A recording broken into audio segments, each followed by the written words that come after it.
baxtiga duo qilaman, Xudo uzoq umr beradi deb duo qildim. Bir dadam endi qarab qolgan, men katta bo'lsam, menga aytmoqchi bo'lgan nasihatlari bor, men hali yozib o'rayman-ku deydi. Har kun aytmoqchi bo'lgan gapini yozib o'tirar ekan. Deylar. Yozib keyin bitta katta kitob tayyorlab qolgandan keyin onamga berib, endi Xudo xolisa bolang katta bo'lganda shuni o'zing o'qib, dadang aytmoqchi bo'lgan senga nasihatlar edi, aytasan, debdi. Dadam shu darajada ko'p umr ko'rdi deydilar. Men 50 ga kirganda o'lmadi dadam deydilar. O'sha kitobni dadamdan o'qiganman keyin dedilar. O'sha kitob dadamni o'qiganman o'zim keyin. Dadam qolganlar. 120 ga kirgan dadalar. Yaqinda o'ldi dadalar. Xudo umr bersin, maktabda. Keyin dedi, bir kun kelib dedi, dadam bir xotin oldilar dedi. U xotinni tinglisi meni oldi dadam bilan ikkovimiz boja bo'ldik. Ikkovimiz boja bo'ldik, qiziqish bo'ldi deganlar.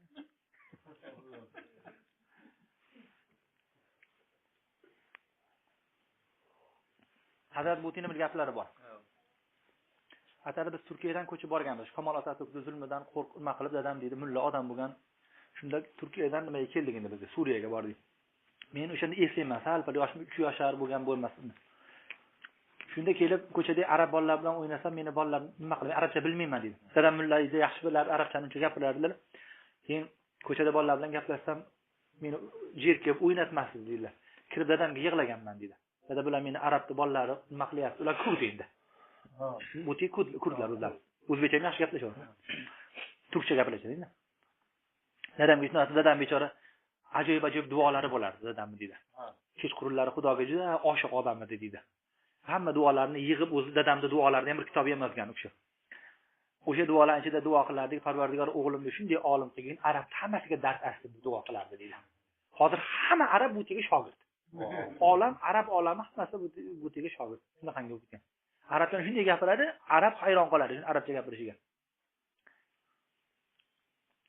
Duo ijobat bo'lgandan keyin. Duo ijobat bo'lgan ekanda. Dadam shunday duo qilardilar. Qilgan duochida shu gap bo'lardi. Men o'g'lim Muhammad Said shunday olim bo'lsin, arabcha dars aytsin deb aytardi deb.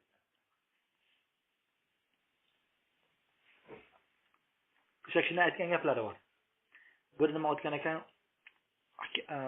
Ibn Ataulloh Iskandariy degan odam o'tgan ekan, shuni kitobiga Buti dars aytgan. 100 marotabadan ortiq dars aytgan. 100 marotaba katta kitob endi. Uni sharhi endi hozir o'tgan yil endi nimasi chiqdi endi. Butining Hikam Atoyiga sharh va tahlili degan 5 tomli kitob chiqdi. O'shanda bir joyida Hikam Atoyidan gapi bor. Uni sharhlaydi Buti. Hikam Atoyi aytadiki,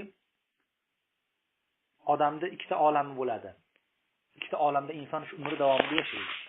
Bir olami bo'ladi, olami tajrid deydi. Bir olam bo'ladi, asbob olami bo'ladi deydi. Bu tajrid olami shunday bo'ladiki, insonning yalang'och olami bo'ladi. Bu yalang'och degani yalang'och bir yashaydi degani emas. Balki ustida ko'targani bitta ko'ylakni ko'targanchalik ham tashvishi bo'lmaydi. Ya'ni uning otasi bo'ladi tepasida. G'amxo'ri bo'ladi deydi. O'sha g'amxo'rlik olamidan keyin bunga hali tepasida men sen nima qilsang, men seni tirikchiligingga kafilman deydiganlar o'tib ketgandan keyin endi bu asbob olamiga kiradi. Endi tirikchilik bilan o'zi mashg'ul bo'lish kerak bo'ladi. Har kim agar Xudo taolo buni asbob tajrid olamida o'rnashtirgan bo'lsa, haligi olamga rozi bo'lmasdan asbob olamiga kiradigan bo'lsa, Xudo xorlaydi buni der ekan. Asbob olamida turgan odam tajrid olamiga kirib olay desa, Xudo taolo uni ham xorlaydi degan. Ya'ni vaqti seni tepangda g'amxo'ring bo'lib, otang o'qivur bolam, tirikchilik tashvishini qilmagan desa, men o'sha yaxshi o'zim topmasam bo'lmaydi, Xudo buni xor qiladi der ekanlar.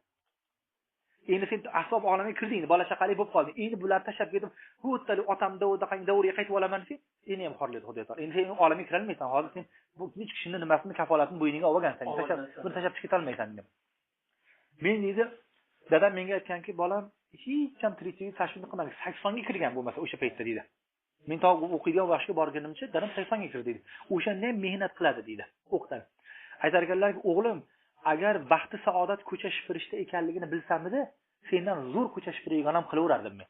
Lekin bilamanki, baxt saodat dunyoda emas ekanlar. Baxt saodat shu odam Xudo taoloning rozi qilgan ilm o'qishda. O'shaning uchun o'qib men tirik ekanman, tirikchilikdan tashvishini qilmagan dedi, men o'qishga ketdim. O'qish davomida men bilan tengqur o'rtoqlarim kelib meni tijoratga da'vat qilishdi. Ketdik deydi. Aytdim, men dadam men o'qigan, tirikchilikka men kafilman degan. Desam, ular aytdiki, seni dadang gadoylik ko'chasiga tashab qo'yibdi-ku, dedi. O'rtoqlarim dedi. Bu degani bu kelajakda sen jamiyatga yuk bo'lasan sen, dedi. Tijorat qilishimiz kerak dedi. Men o'sha paytda qilayotgan ishimni buni hikmatni bilmasdan turib dadamda aytganida bu dadam aytganini tashlamayman deb o'ylardim. Lekin bilsam asli buni hikmati meni qilgan ishimni yoqlar ekan. Keyin bildim, katta bo'lganimda bildim buni. Menga birinchidan o'qishni yaxshi ko'raman, ikkinchidan dadam o'quvur deganligi uchun haligi olamdan men tashlab chiqib ketolmadim. Vaqti o'tdi, haligi o'rtoqlarim otasi bo'la turib, o'zimiz ham pul topaylik degan haligi tajrid olamidan asbob olamiga kirgan o'rtoqlarim tajriddan chiqdi, asbobga kirib turib dedi. Endi ular oxirat olamiga ham ketib bordi dedi. O'lib ham ketdi ular deyapti-da. Men dadamni o'sha tirikligida tajrid olamida yurib qanday rozi bo'lgan bo'lsa, hali bir marta asbob olamiga kirganiga emasman, sayfanga kirsam ham deydi-da. Hali ham meni g'amxo'rlarim bor dedi. Bir marta o'sha olamga kirdim. Chunki men dadam o'sha Xudo taolo o'rnatgan o'sha olamga dadam davri men rozi bo'lganman o'shanga. Ozgina bo'lsa ham mayli ortiqchasi kerak emas, o'qib yuraverganman. Hali ham nechta g'amxo'r menga bor, dadamdan ziyodasi endi deydi. O'tgan yili Dubayda podshosi yilda eng buyuk olimi degan, asrda eng katta olim deb turib nima qildi? $1 million shunga qo'lga berdi. 1 million. Olimligiga. Olimligiga. Bu tenicha. O'tgan yilgi hisobda. Bu tizonni Abul Hasan Nadaviy degan olimni u kishiga beradi. Abul Hasan Nadaviyga berganda Dubayda nimasi podshosi amiri rosa katta ehson qildim deb o'ylagan bo'lsa kerak-da. U kishi ham o'sha zalda turib madrasaga vaqti bordi. U kishi ham omad. Ha, u kishini qari odamida, o'shandan keyin o'z bir oydan keyin o'tdi u kishi.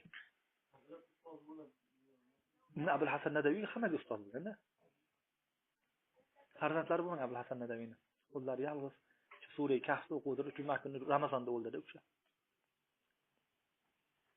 Nimaga kelgan bu kishi Imom Buxoriyning ochilishida? Ha.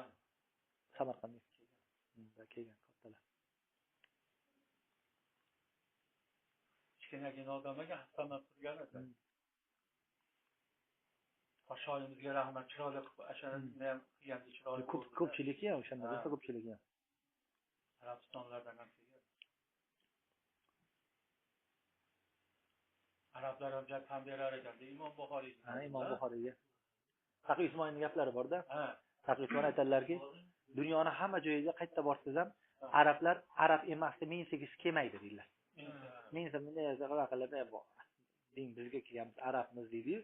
Lekin g'ata katta o'tirishi bo'lganda ham ana Buxoriy deydi, arab emas deydi. Bu hadisni rivoyat qildi Imom Buxoriy. Shunday boshini ketdi hamma. Endi bu arab emas deyilmaydi deydi. Imom Buxoriy endi sabki sar jugjati ekan. Boshini egib turib tan beradi. Hozir Hindga kelgan. Endi Hindga kelgan. Ha? Endi Hindga kelgan. Bab arab emas deydi u ham.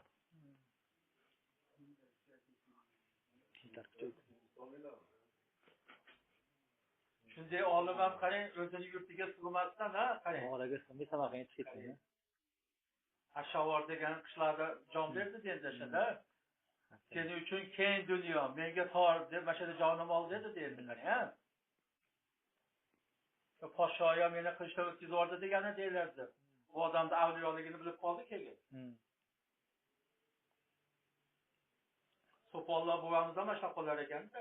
Chiqib ketgan. Samarqandda. U Samarqandda aqi ketgan, u Samarqandga kelgan. Asbatdan o'zini bo'lgan ekan. Podsho aliga yanada shoirlar olimdan qolgan, otamdan qolgan bir yodgorligim bor deydi. Hop, ammam deydi. Ammam deydi, bir kuni qorni og'rib kasal bo'libdi deydi. Men dunyoda eng birinchi nomerdagi olim bo'lsam, nomber 1 bo'lsam deydi. Lekin ammamga oldin men ba'da jiyaman deydi. Meni doktorga olib borib, qornim og'riyapti deb bir gospitalga olib bordim deydi. Ketyapman deydi, ammam deydi, hoji odam yo'l yo'laka labbayk Allohumma labbayk deganda ammam boy qorni deyapti deydi. Shunday qilib bannisaga kirdik deydi, gospitalga. Kirib liftga chiqdik deydi. Liftga chiqib ketib tursak deydi, qaysi bir etajda deydi bir kasalni olib chiqdi, olib kirdi naslikada deydi, kuyib ketibdi hamma joyi deydi. Yuragi uryapti-kanu, lekin kuyib ketibdi deydi. Yana qaysi bir etajga tushib ketdi endi deydi. Tushib ketdi deydi, haligi kasalni deydi, ammamga namuna qilib ko'rsatib deydi, ammamni sabrga da'vat qilmoqchi bo'libman deydi. Amma voy qornim deb yuragimiz quvardis-ku. Ammo odamni qarang, vujudi kuyib ketibdi, ey. Desam ammam, shu odamning qorni og'rib turgan bo'lmasa kerak deb. Shu yerda bilganman, odam bir darsga kirishtor bo'lsa, birov bilan ishi bo'lmas ekan deydi. Taqiyson aytadilarki, odamlar birovlarning gunohini nimaga gapirib o'tiradi? O'zining gunohini bilmaydi.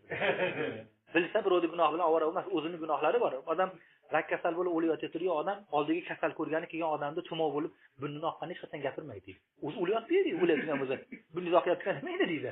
Imkon topib, agar boshqalar gunohini oldida solishsa, bizniki 10 barobar ziyodaroq chiqadi deydi. Lekin uni gapirishga vaqt bor, o'zinikini o'ylashga vaqt yo'q bizga.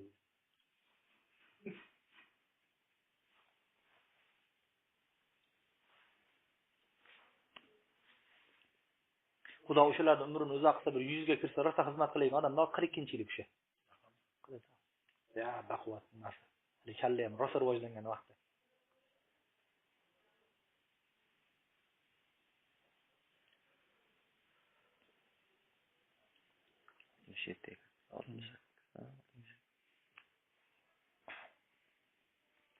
Madrasada o'qib, yangi umma qilgan vaqtimda deydilar, otam Suriyaga bordi deydilar. 50-yil ekan bilmayman. Suriyaga borib, Xudo rahmat qilsin, Ibn Obidin degan olim o'tgandan keyin o'sha kishining nevaralari Abu Yusuf Obidin tirik ekan. O'sha kishining ziyoratlariga bular boribdi. Qaytib kelgandan keyin edadan menga aytdilar deydilar. O'shanda yo 14-15 yoshda ekan bu kishi. O'g'lim haligi kitoblarida nomlari chiqadigan olimlarga o'xshaganlar o'sha Shomlarda bor ekan hozir ham. Shomda ko'rdim. Bir Abdul Fattoh Abu G'udda deganini ko'rdim. Shunday olim ekan deb maqtadilar. Shunda endi Abdul Fattoh Abu G'uddani men yaxshi ko'rib qolganman. G'oyibona. Bir kun dadam kirib keldida aytdilar, o'g'lim suyunchi berasan, bir yangilik aytamasang, ha. Shu Abdul Fattoh Abu G'udda bizga kelar ekan, shu yoqqa. Tamom Hindistonni aylanib, hozir Bangladesh, Pokistonni hammasini aylanar ekan, Abdul Hayy Laknaviy degan bir olimning kitobini oqtarib, hammasini yig'ib ketib, o'sha Shomda bosqilar ekan, Damashqda. Deb shunaqa dedi. Keyin aytdilarki, shu o'g'lim Abdul Fattoh Abu G'uddani kelishiga bir muborakbotiga, xayri maqdamiga bir arabcha nutq tayyorlagan debdilar. Arabcha nutq tayyorladilar. Abdul Fattoh Abu G'udda kelish bilan dadalar chiqdi. Hozir so'z birinchi so'z navbati meni azizim, farzandim Taqiy debdilar. Muhammad Taqiy chiqib gapiradi debdilar. Muhammad Taqiy mana shunday arabcha gapiribdi. Yosh bola 14-15 kirgan bola. Abdul Fattoh Abu G'udda o'sha paytda yer sharining eng katta olimi. Eshitib turib yig'lab turadi. Hind bolani arabcha gapirishini eshitib turib yig'lab turadi. Keyin mikrofonga chiqib aytdilar-ki, hozir men bir arabcha nutq eshitdim debdi. Shunday bir arab emas boladan eshitdim. Bu hozir arabcha nutqni eshitib o'zimni arablikni hijolatib ketyapman debdi. Law kunta tufahatan la akaltuka debdi. Agar sen olma bo'lsang yeb yorardim seni degan ekan. Tan bergan ekan. Tan bergan ekan. Shunaqa arabcha ustodim. Yana oling. Jo'xoch billa oling. Domla bilan billa oling. Uzun doldiga qo'ying. Ha, cho'milga yetadi, bizga yelmaymiz.